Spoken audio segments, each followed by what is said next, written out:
ఇవాళ నేను ఒకటే మాట చెప్పదలుచుకున్నా, మీరందరూ నిలబడ్డారు కాబట్టి, నేను ఏడ పోయొచ్చినా మీరందరూ ఈడ కూర్చొని చక్కదిద్దిండ్రు కాబట్టి ఇవాళ మనం ఇంత గొప్ప అవకాశం వచ్చింది. ఇవాళ మనం అభివృద్ధి చేసుకునే పరిస్థితులు అనుకూలించినాయి. కాబట్టి చిన్న చిన్న సమస్యలు పక్కన పెట్టుర్రి. ఈరోజు విద్య, ఈరోజు వైద్యం, ఈరోజు సంక్షేమం, ఈరోజు ఇందిరమ్మ ఇండ్లు, ఈరోజు సన్న బియ్యం, పేదోళ్లకు రేషన్ కార్డు, ఇవాళ మనకు సాగునీరు కృష్ణానది జలాలు, మక్తల్ నారాయణపేట కొడంగల్ నీళ్లు సాధించుకునే అవకాశం వచ్చింది. రైల్వే లైన్ తెచ్చుకునే అవకాశం వచ్చింది. సిమెంట్ ఫ్యాక్టరీలు కట్టుకునే అవకాశం వచ్చింది.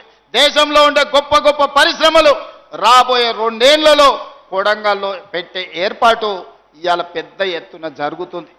మరి ఇన్ని పనులు జరిగినాయంటే మీ బిడ్డ పెద్దోడైంది కాబట్టి, మీ బిడ్డ ప్రయోజకుడైంది కాబట్టి, 2009లో మీరు నాటిన మొక్క ఈరోజు పెద్ద చెట్టు అయి పండ్లు కాస్తున్నాయి. ఆ చెట్టును కాపాడుకున్న బాధ్యత మీది.